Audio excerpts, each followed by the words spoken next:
छोड़कर पाताल में गया था, वह सिद्धकूल के से प्रसिद्ध हुआ। जो वहां स्नान करते हैं उनके सब क्लेश मिट जाते हैं तथा अंत में वे कैलाश पर्वत में स्थान प्राप्त करते हैं। स्कंदजी के चरित्र अत्यंत पवित्र हैं, उनके सुनने सुनाने से मोक्ष प्राप्त होता है। ओम नमः शिवाय।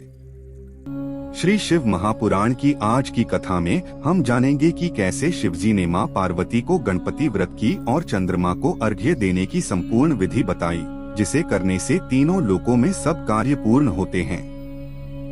जब शिव जी और पार्वती जी विहार कर रहे थे और देवताओं ने अपने स्वार्थ के लिए उन्हें अलग कर दिया, तब गिरिजा अत्यंत क्रुद्ध हो गई। इस घटना के घटते समय शिवजी ने सब देवताओं से कहा कि तुम लोग शीघ्र ही हमारे पास से भाग जाओ। ऐसा न हो कि गिरिजा इस बात को जानकर तुम पर क्रोध करें। यह सुनकर देवता वहां से भागे तथा शिवजी उनके भागने का चरित्र देखते रहे। उसी समय गिरिजा ने आकर देवताओं पर महाक्रोध किया, जिससे ऐसा प्रतीत होने लगा कि अभी प्रलय हो जाएगा। तदुपरांत गिरिजा ने देवताओं को शाप दिया। शाप दे चुकने के पश्चात भी उनका क्रोध शांत न हुआ। उनका शरीर दुहक की अधिकता के कारण शिथिल हो गया। शिवजी ने गिरिजा को इस प्रकार दुखी देखकर गोद में उठा लिया तथा बहुत सी प्रेम की बातें की। उन्होंने उन्हें समझाते हुए कहा, हे गिरिजे, तुम मुझसे इस प्रकार क्यों अप्रसन्न हो? मेरा कोई अपराध नहीं है। यदि अनजाने में कोई अपराध हो गया हो तो क्षमा करो। तुम्हारे बिना मानो हम अंगहीन हैं। तुम तो सबकी माता हो। तुम्हारे अधीन तो तीनों लोकों के कार्य हैं। बिना तुम्हारे सब निर्बल हैं।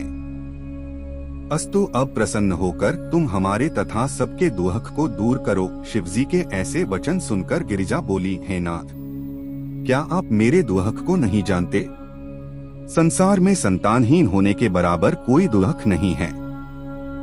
मेरा पहला जन्म बिना संतान के ही व्यतीत हो गया, अब यह जन्म भी उसी प्रकार बीतना चाहता है। देवताओं ने मेरे साथ छल करके मुझे बाज बनाकर बहुत दुहक पहुंचाया है। यदि पुत्र न हो तो संसार के सहस्रों ऐश्वर्यों पर धिक्कार है। जब गुणवान पुत्र उत्पन्न होता है तभी लोक में शुभ कर्मों का फल प्राप्त हुआ प्रतीत होता है। यह कहकर गिरिजा बहुत रोई। तब शिवजी ने गिरिजा को उठाकर हृदय से लगाते हुए कहा, हे गिरिजे, हम तुमको ऐसा उपाय बताते हैं जिससे तीनों लोकों में सब कार्य पूर्ण होंगे। मैं, विष्णु तथा ब्रह्मा सब उसके वश में हैं। हम उसको अपना गुरु अर्थात गणपति कहते हैं। वह हमारा मुख्य रूप है, जिसकी सेवा से समस्त दुहक दूर होकर सुख की प्राप्ति होती है। तुम 1 वर्ष तक उनका व्रत करो तो तुम्हारा मनोरथ सफल हो जाएगा।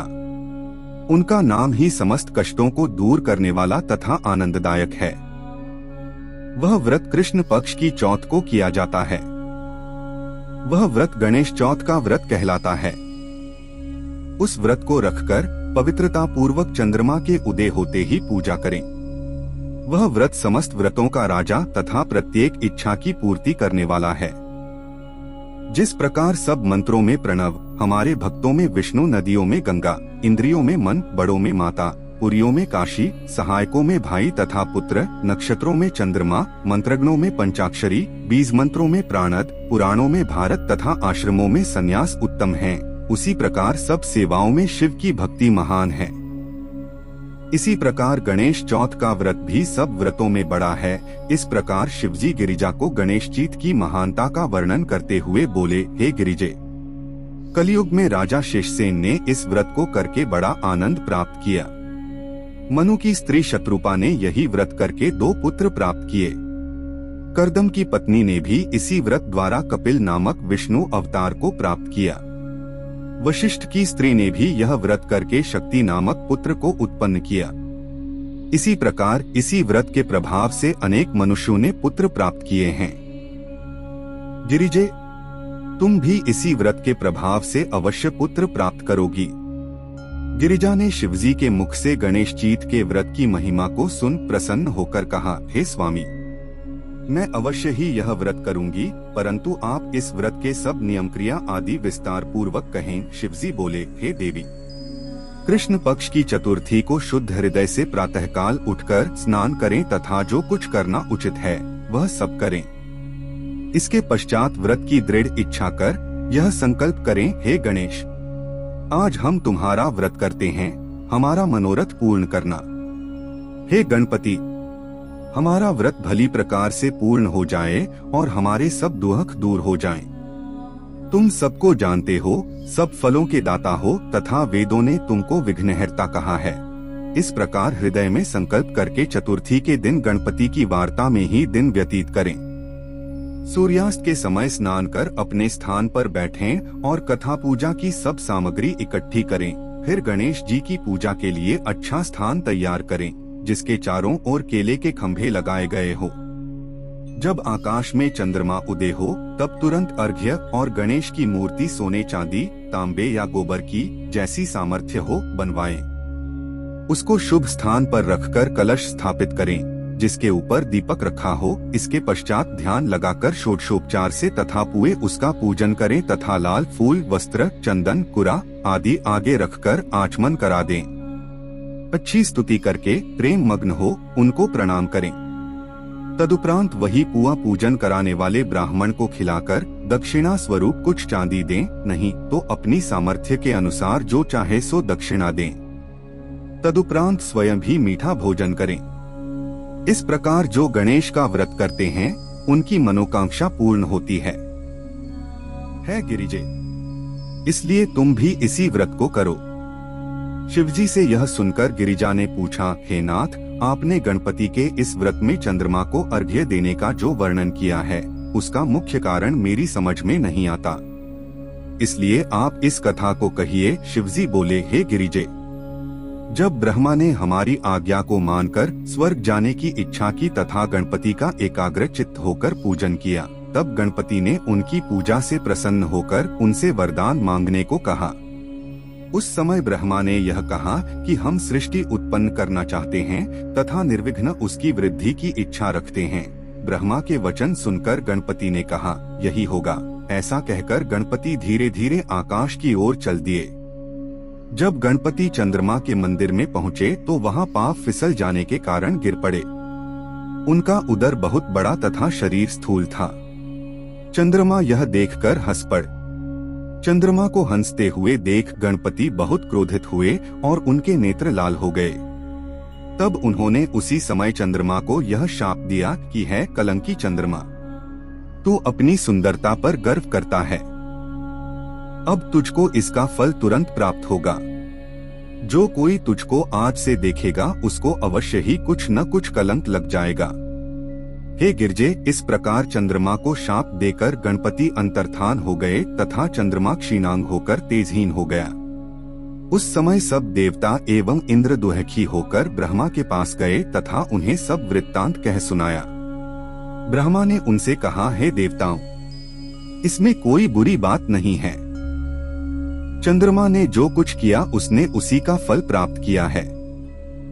गणपति का शाप कभी झूठा नहीं हो सकता, इसलिए तुम सब लोग गणपति की शरण में जाओ, निश्चय ही वे अपने इस शाप को शांत करेंगे। तब देवताओं ने ब्रह्मा से विनय की, हे ब्रह्मा जी, आप हमको वह उपाय बताएं जिससे गणपति प्रसन्न होकर उस शाप को शांत करें। यह सुनकर ब्रह्मा बोले, हे देवताओं, गणपति का व्रत कृष्ण पक्ष की चतुर्थी को है। जो कोई उसको करता है उस पर गणपति प्रसन्न होते हैं। ब्रह्मा के ऐसे वचन सुनकर देवताओं ने बृहस्पति को चंद्रमा के पास भेजा तथा उसे गणेश चतुर्थी का व्रत करने के लिए कहा। तब चंद्रमा ने बृहस्पति द्वारा बताई हुई रीति के अनुसार गणपति के व्रत को आरंभ किया। उस व्रत के प्रताप से गणपति चंद्रमा को क्रीड़ा करते हुए शिशु रूप में दिखाई दिए। चंद्रमा ने उन्हें देखकर प्रणाम करके बहुत स्तुति की। तब गणपति ने प्रसन्न होकर कहा, हे चंद्रमा, हम तुमसे प्रसन्न है, तुम जो वरदान चाहो हमसे मांगो। उस समय चंद्रमा ने यह निवेदन किया, हे गणपति, मैं केवल यही चाहता हूँ कि आपके शाप से मुक्ति पाकर सबके दर्शन के योग्य हो जाऊं। गणपति बोले, हे चंद्रमा, मैं तुमको इसका उपाय बताता हूँ जिससे तुम्हारा शाप से उद्धार हो जाएगा। आज से प्रतिमास शुक्ल पक्ष की चौथ को हमारा शाप तुमको लगा रहेगा तथा अन्य तिथियों में तुम्हें देखने से किसी को कलंक नहीं लगेगा, परंतु जो मनुष्य पहले दूज तथा तीज में तुमको देखेगा उस पर कुछ चतुर्थी को देखने का भी प्रभाव न होगा। परंतु साथ ही हम तुमसे यह भी कहते हैं कि हमारा पहला वचन भी झूठा न होगा, अर्थात जो मनुष्य भादों के शुक्ल पक्ष की चौथ को तुम्हारे दर्शन करेगा उसको बराबर वर्ष भर कलंक लगा करेंगे। हे गिरिजे, गणपति के मुख से ऐसे वचन सुनकर चंद्रमा ने कहा, हे गणपति, अब मुझे इस शाप से भी दूर होने की कोई युक्ति बताइए। तब गणपति बोले, हे चंद्रमा, जो मनुष्य प्रतिमास की कृष्ण पक्ष की चौथ को तुम्हारे उदय होने के समय मेरी तथा रोहिणी सहित तुम्हारी पूजा करेगा, तुमको अर्घ्य देगा, हमारी कथा सुनकर ब्रह्म भोज करेगा तथा स्वयं नमक आदि त्याग कर केवल मीठा ही भोजन करेगा, उसको चौथ का दोष जो वर्णन किया है वह प्राप्त न होगा। जब भादो मास का आरंभ हो तो शुक्ल पक्ष की चौथ को हमारी पूजा करे।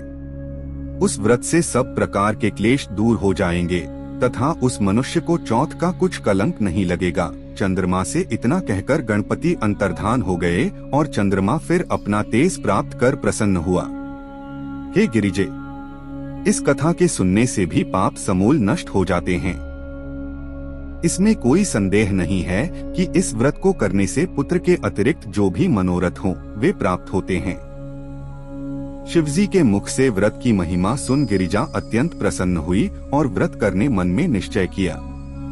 शिव तथा शक्ति की ये लीलाएं केवल भक्तों के आनंद हेतु ही है, अथवा संसार में ऐसी कौन सी चीज है जिसकी कमी शिव शक्ति को हो। ओम नमः शिवाय। श्री शिव महापुराण की आज की कथा में हम देखेंगे कैसे हुआ था गणपति बाप्पा का जन्म। ये कथा सुनने सुनाने से संपूर्ण मानोर्थों की पूर्ति है।